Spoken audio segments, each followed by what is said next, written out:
Hola compañeros, mi grupo está conformado por Daniela Rojas, Natalia Yara y mi persona, Juan Pablo Romero. El día de hoy venimos a hablarles sobre la vida y obra de Manuel Kant.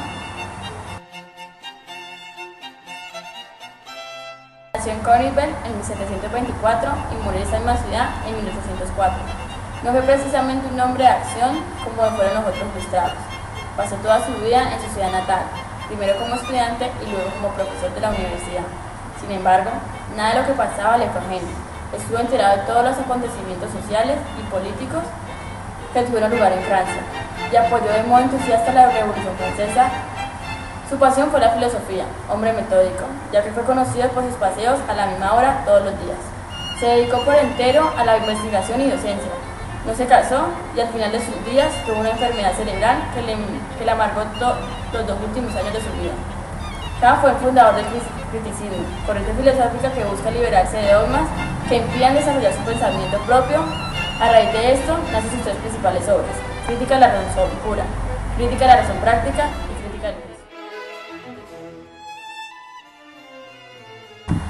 Crítica de la razón pura. En esta obra, Kant se cuestiona si la metafísica puede ser considerada como una verdadera ciencia. Cabe resaltar que la metafísica es la rama de la filosofía que estudia la naturaleza y la realidad. Para ello, Kant aplica los juicios sintéticos a priori. La palabra sintéticos hace referencia al empirismo y la palabra a priori hace referencia al racionalismo. Crítica de la razón práctica. En esta obra, Kant abarca como tema principal la ética universal o ética del deber. Esta ética no debe decirnos qué hacer, sino cómo hacerlo. Crítica del juicio. En esta obra, Kant aborda nuestros parámetros estéticos, es decir, lo que consideramos bello. Esto de cierto modo nos indica que la belleza es subjetiva, pero a la vez objetiva, ya que para que algo pueda ser considerado como hermoso, debe cumplir con ciertas reglas.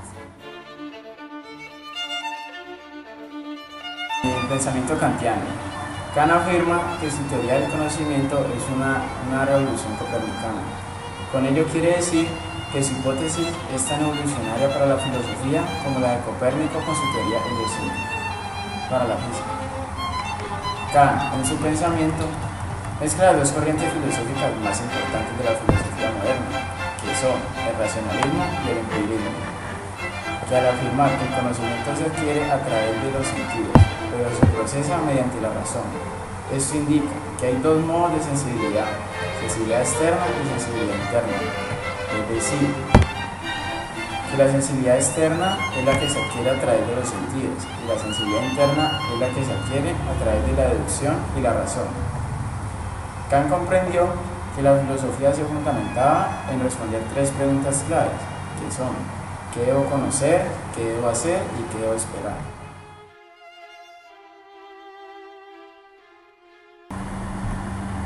Este uso aparece en la Crítica de la razón pura. En esta obra, Kant se pregunta por la posibilidad de los juicios sintéticos a priori en la matemática, en la física y en la metafísica.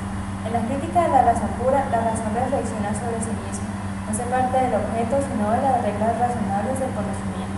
Así, la definición de objetividad y subjetividad con este giro trascendental cambia. Lo subjetivo no es individual, sino que en el sujeto se fundamenta lo universal y necesario, es decir, el propio sujeto universal, donde se fundamentan las leyes generales a priori de la sensibilidad, del entendimiento y de la razón. La objetividad ya no se identifica con la experiencia particular sensible, porque ésta va a estar regulada a priori, es decir, por las reglas generales del conocimiento. En la crítica, Kant va a intentar explicar cómo funciona la razón cuando va más allá de la experiencia, en la dialéctica trascendental, cuando va más allá de la objetividad. ¿Cómo actúan las formas a priori del entendimiento? En la analítica trascendental, que estudia cómo los objetos son pensados. Finalmente, Kant va a intentar explicar cómo funciona la razón cuando va más allá de la experiencia, en la dialéctica trascendental, cuando va más allá de la objetividad.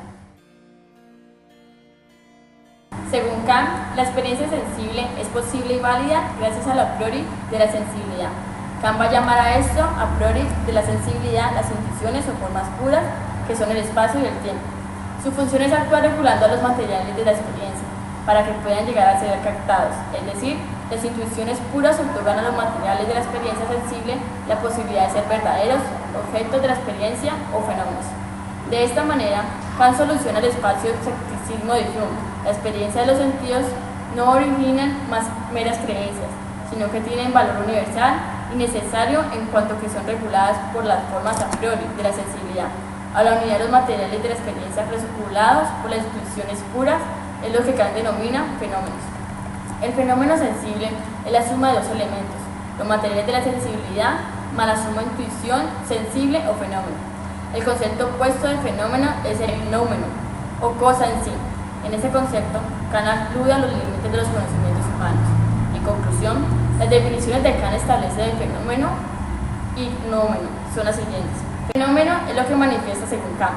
Los fenómenos son nuestras intuiciones sensibles, es decir, nuestra experiencia de los objetos regulada por las intuiciones puras espacio-temporales.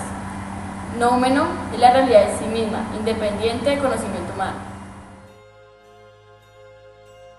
En la analítica trascendental, la segunda parte de la crítica de la razón pura, Kant se pregunta, ¿por qué la física es posible como ciencia?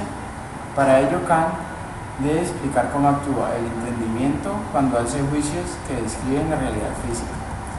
El entendimiento para Kant es la facultad que nos permite elaborar juicios o atribuir predicados a los sujetos. Kant clasifica los juicios en 4 tipos, que son la cantidad, la cualidad, la relación y la modalidad. En definitiva, Kant deduce los juicios y las categorías del entendimiento de la siguiente forma. Los juicios son la operación que consiste en atribuir predicado a un sujeto. Así, el juicio reduce lo múltiple de la sensibilidad a la unidad del entendimiento. Las categorías serían los conceptos puros del entendimiento. Son las condiciones a priori que nos permiten unificar las representaciones en un tipo de juicio independientemente de su contenido. Kant va a diferenciar 3 tipos de juicios morales o normas: las máximas, los imperativos hipotéticos y los imperativos categóricos. Las máximas son descripciones de la manera de comportarse de los hombres en determinadas circunstancias. Para Kant, las máximas no pueden ser universales, es todo lo que las diferencia de los imperativos. Por ejemplo, la máxima, si me debo en un objeto económico necesitaré robar dinero, si se utilizara daría lugar a una catástrofe, todo el mundo robaría dinero. Los imperativos, a diferencia de las máximas, son normas que se pueden universalizar, aunque como veremos, solo serán totalmente universalizables los imperativos categóricos. Existen 2 tipos de imperativos, los hipotéticos y los categóricos. Imperativos hipotéticos son juicios o normas morales condicionadas al logro de un determinado fin de meta. Solo van a obligar a aquellos que quieran conseguir ese fin determinado. Por ejemplo, deja de fumar si quieres llegar a viejo. Por lo tanto, el imperativo hipotético no es verdaderamente universal. Es solo válido para aquellos interesados por el fin que propone el imperativo. Para Kant, este tipo de imperativos son consejos de una razón prudencial o calculadora, no verdaderos mandatos morales universales. Imperativos categóricos. Para Kant, estos imperativos obligan de una forma universal e incondicional. Por ejemplo, no se debe matar, no se debe robar. La forma de estos mandatos es deber o no deber hacer. Es decir, mandan sin condiciones, sin prometer nada a cambio.